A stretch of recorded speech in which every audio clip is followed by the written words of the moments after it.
I'm incredibly disappointed in the men's rights movement. Like any reactionary movement, it would not exist in the first place if there wasn't a real problem to react to. And again, like most reactionary movements, it was bound to mutate and become bastardized eventually. But this fast?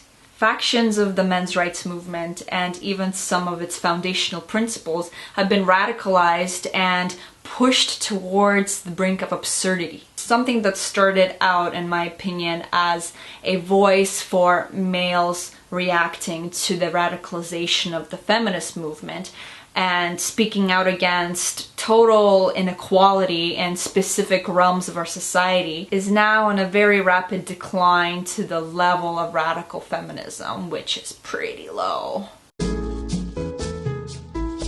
We need safe spaces where women can't trick us by wearing makeup and flattering clothes. My girlfriend should pay for all the things because she took my job. Ban Lululemon because their pants are made of lies. We must have trigger warnings on all movies with strong female leads. If woman no sleep with me because I'm ugly, poor, and not funny, it means that she's a shallow, gold-digging whore who feels entitled to entertainment. At least feminism had a lot of help in its demise. It was co-opted and perverted and utilized for a divide and conquer strategy that served the power hierarchy. The men's rights movement seems to have done this all on its own. And I still think that the men's rights movement has a lot of credible criticisms of how we interact with males versus females in our society. I think at least half of their platform still maintains logic and decency and merit. But the other half is based on ridiculous assertions that have nothing to do with reality and perhaps stem from hate instead of logic. So I guess I'll start with the positives, because if the internet has taught me anything, it's that boys are sensitive too.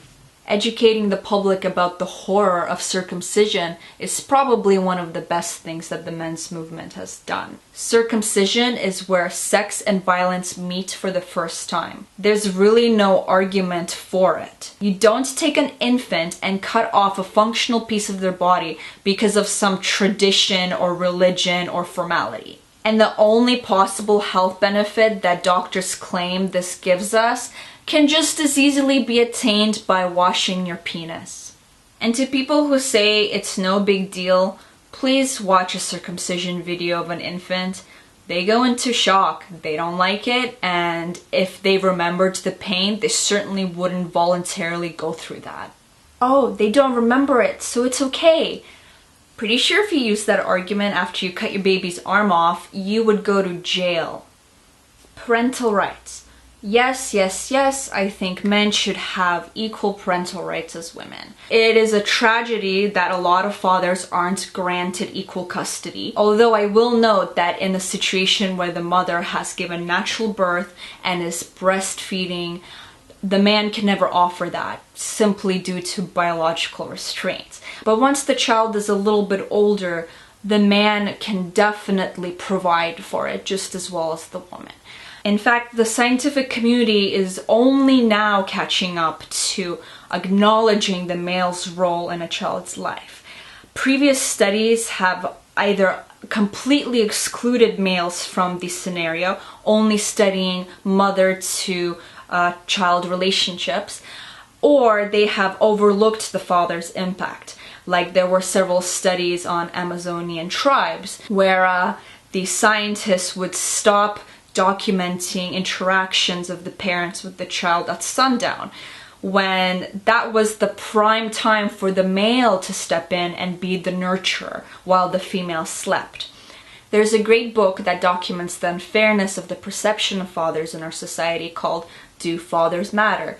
Spoiler alert, they do.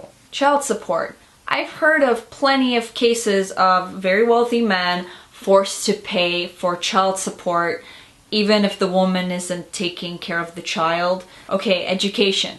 There has been a huge decline of male enrollment into universities due to the feminization of the public educational system in the West. And the college thing is just a long-term result. The basic foundational problem here is that boys are very quickly losing interest in basic things like reading and the arts because of the way they are taught by female teachers in our school systems.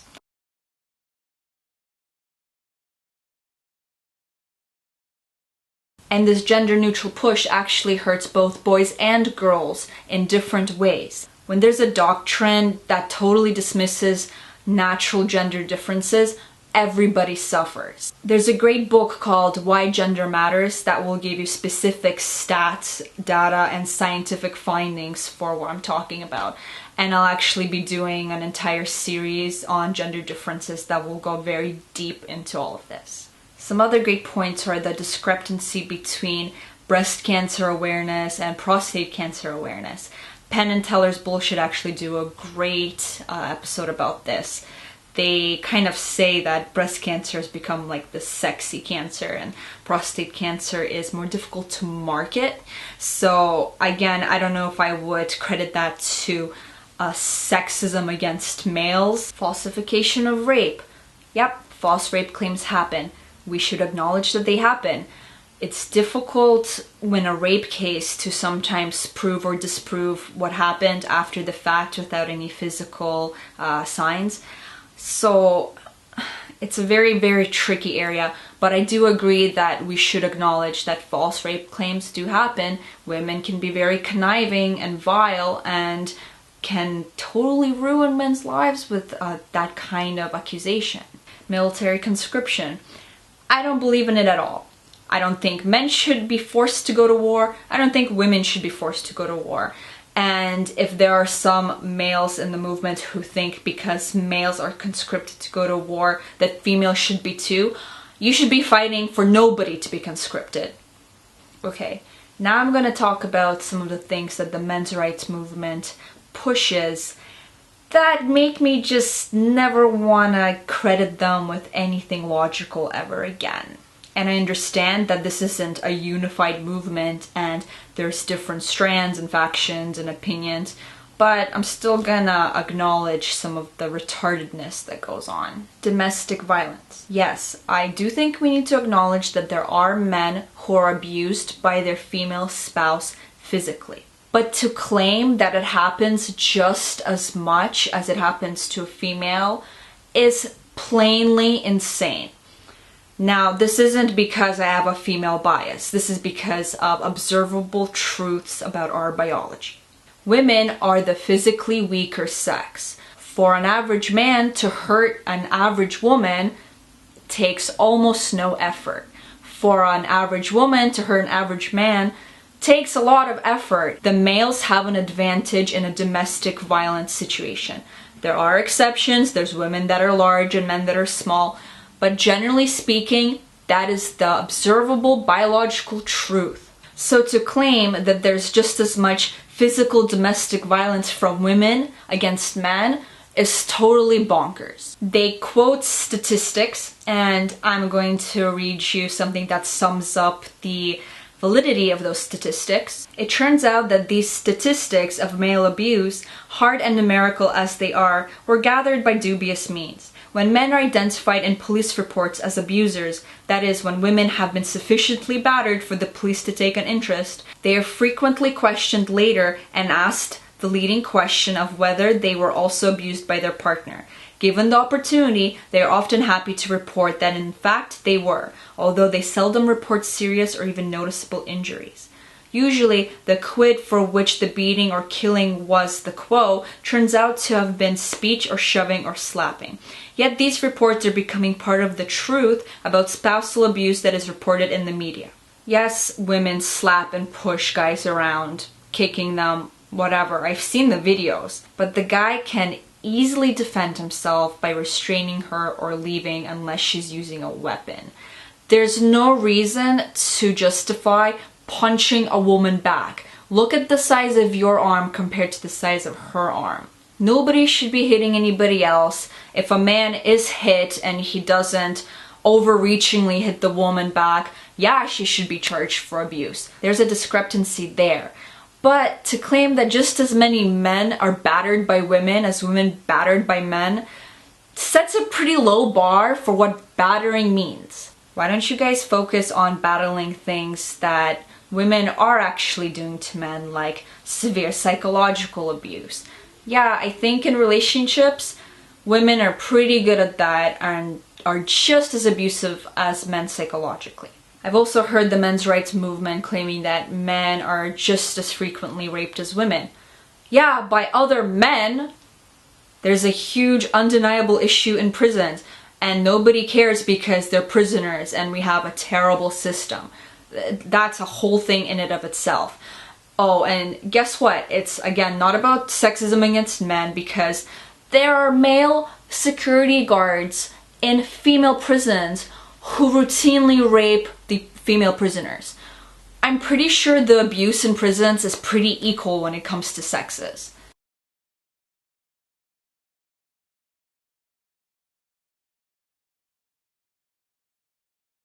We should acknowledge that there are different hotspots in our limbic systems that are activated during sexual arousal depending on your gender. No way. For females, it's mostly the ventral medial hypothalamus, which is also a hotspot for estrogen and progesterone. For men, it's the medial preoptic area, which is also a hotspot for testosterone and androgen. Both of these areas are in the hypothalamus. The difference is that in men, the amygdala also plays a small role in their sexuality. The medial preoptic area guides the performance of sexuality, and the amygdala creates motivation. The scary thing is the amygdala is also the center for aggression in males. This just might explain why there is a much higher propensity for males to confuse sex with violence. Prison sentences. Yes, men get longer sentences than women on average. I don't think this is a result of intended discrimination. I think judges and jurors are used to seeing more men commit violent crimes, which they do. So when a woman does it, it's just something they're not used to. It's just something that's not as normalized in society, from which follows that they give her a lighter sentence. And sometimes being a woman actually hurts you because of that expectation for women being less violent. Like Pamela Smart's case. Pamela Smart didn't even kill anybody. She was alleged to have influenced 3 young males to kill her husband. Yet, she got a longer sentence than Charles Manson, and longer than 3 of the boys that actually did the killing. Here's the one I have the biggest problem with. In 2006, the American National Center for Men backed a lawsuit known as DeBay versus Wells. The case concerned whether men should have the opportunity to decline all paternity rights and responsibilities in the event of an unplanned pregnancy. Okay guys, that's fucking retarded. Let me explain a hate fact to you.